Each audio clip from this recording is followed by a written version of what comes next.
With the South American harvest coming in and American farmers preparing to plant, the markets are really waiting for something to move right now. Joining us now with this week's Bottom Line is Neil Melancon. And Neil, when we were down in Chile and Argentina, we saw some pretty decent crops, but what's that going to mean for the market right now? Well, Mike, according to the most recent USDA report, they're calling for a big reduction in the South American crop due to the drought. But as we saw down there, though, the soybean crop looks pretty good, and they only expect about a 10 to 15% loss in yields this year.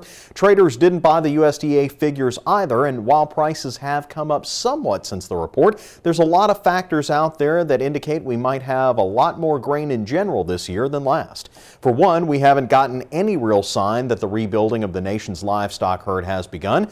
This means demand for feed will likely remain steady or even decline this year, depending on how much rain the southern plains states gets this year. Two, we really haven't seen any big uptick in demand for grains overall. We have gotten some good news for exports here lately, but that is countered by a small decline in domestic demand and may be completely undone by the large South American harvest. Third, we saw this past week the closure of an ethanol plant in Indiana due to a drop in demand for that product.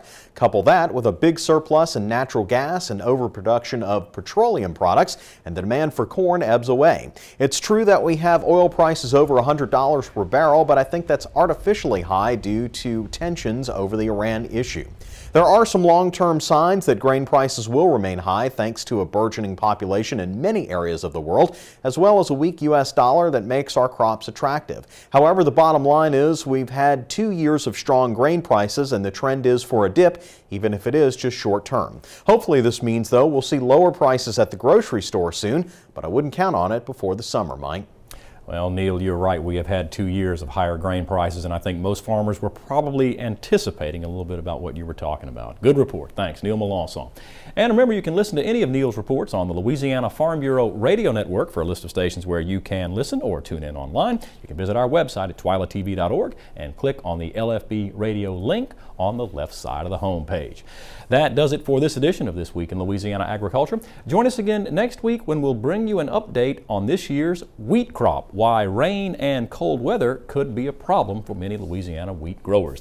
Until then, you can watch any of our stories online. You know the address, twilatv.org. For all of us here at This Week in Louisiana Agriculture, I'm Michael Dana. Thanks for joining us, everybody. Hope to see you again right here next week.